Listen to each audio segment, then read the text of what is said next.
اکثر غیرس جماعت یہ اعتراض کرتے ہیں کہ سورہ مائدہ کی آیت 75 میں حضرت عیسیٰ علیہ السلام سے پہلے گزرے نبیوں کا ذکر ہے اور حضرت عیسیٰ علیہ السلام اس میں شامل نہیں ہیں، حالانکہ یہ اعتراض درست نہیں ہے۔ یہی ثابت کرنے کے لیے سورہ آل عمران کی آیت 144 میں اللہ تعالیٰ فرماتا ہے کہ اور محمد صرف ایک رسول ہے، اس سے پہلے سب رسول گزر چکے ہیں، پس اگر وہ وفات پا جائے یا قتل کیا جائے تو کیا تم اپنی ایڑیوں پر لوٹ جاؤ گے؟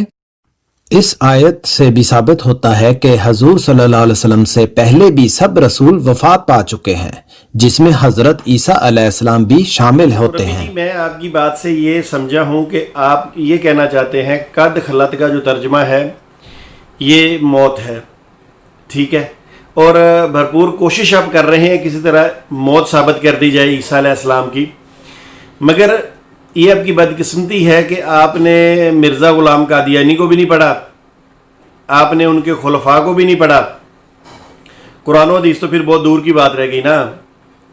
اچھا، اب آپ نے جو قرآن پاک کی آیت پیش کی ہے، اب اس کے بارے میں آپ نے کہا کہ یہاں بھی قد خلت کا مطلب جو ہے وہ موت ہی ہے، تو میں نے تو آپ کو پہلے یہ روحانی نے جلد نمبر 6 کے اندر میں نے آپ کو یہ بات ثابت کی تھی کہ مرزا قادیانی نے جہاں یہ لکھا ہے مل مسیح ابن مریم الا رسول قد خلت من قبلہ الرسل، وہاں مرزا قادیانی نے اس کا ترجمہ موت نہیں کیا، بلکہ جو دلائل دیے ہیں وہ الوہیت کے بارے میں دیے ہیں کہ عیسیٰ علیہ السلام کے رد کرنے میں کہ لوگ جو اسے خدا سمجھتے ہیں، اس آیت سے اس کا رد ہوتا ہے کہ وہ ایک بشر رسول ہے، اس سے زیادہ کچھ نہیں ہے، اور اس سے پہلے بھی رسول ہی آتے رہے ہیں، ٹھیک ہے۔ اب میں آپ کو آپ کے ہی بانی مرزا غلام قادیانی کے بڑے ہی چہیتے، بڑے ہی یعنی معتبر حکیم نور الدین کی طرف لے کے چلتا ہوں کہ یہ جو اب آپ نے آیت پیش کی ہے اس کے بارے میں حکیم نور الدین کیا لکھتا ہے، سنیے۔ اگر کتابیں پڑھی ہوتی تو آج آپ کو یہ شرمندگی نہ اٹھانی پڑتی، آپ ایسی ویڈیو نہ بناتے۔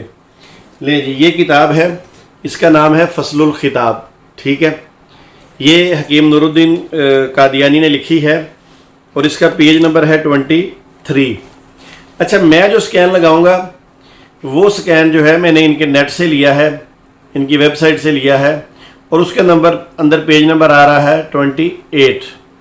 یہ دیکھیے کتنا فرق ہے پیجوں کے درمیان۔ جو ہم ان کو آگاہ کرتے ہیں کہ یہ آپ نے بدتمیزی کی، گستاخی کی ہے، پھر ہی اس میں سے وہ پیج نکال دیتے ہیں۔ اب یہ دیکھیے کہ یہ آپ کے سامنے پیج بھی آئے گا اور آپ کو میں جو سکین لگاؤں گا وہ بھی آ جائے گا، ٹھیک ہے جی۔ سب سے پہلے تو اس پیج کو دیکھیے۔ اب مربی جی یہ دیکھیے، یہ وہ آیت ہے جو آپ نے پڑھی نہیں ہے، صرف ترجمہ پڑھا ہے۔ چلے میں تھوڑا سا پڑھ کے سناتا ہوں، سنیے۔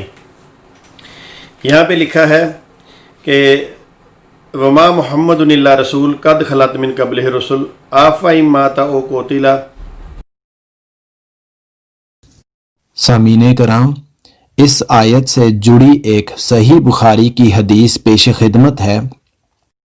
حضرت عبداللہ بن عباس رضی اللہ تعالیٰ عنہ سے روایت ہے کہ حضرت ابو بکر رضی اللہ تعالیٰ عنہ حضور پاک صلی اللہ علیہ وسلم کی وفات کے موقع پر تشریف لائے اور حضرت عمر رضی اللہ تعالیٰ عنہ لوگوں سے مخاطب تھے۔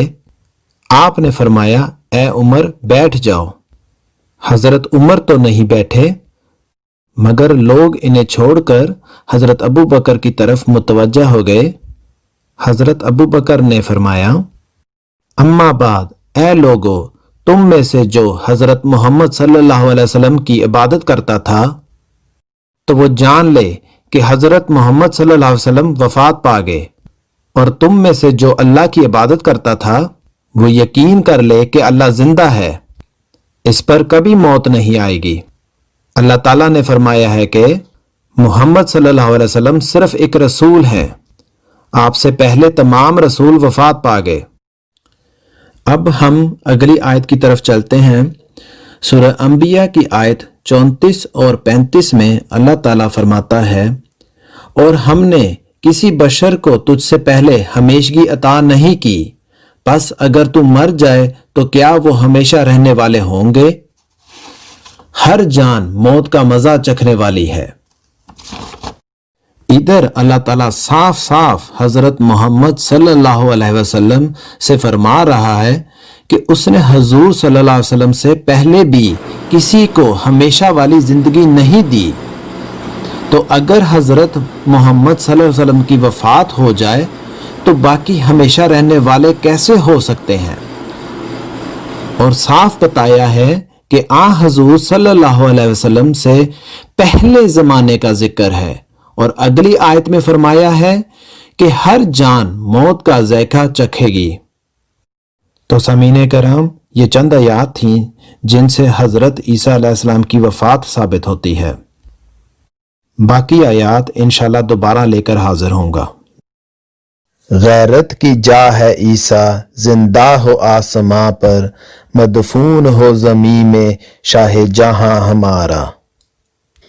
یہ آج تم عیسیٰ ابن مریم کو آسماں پہ بٹھا رہے ہو۔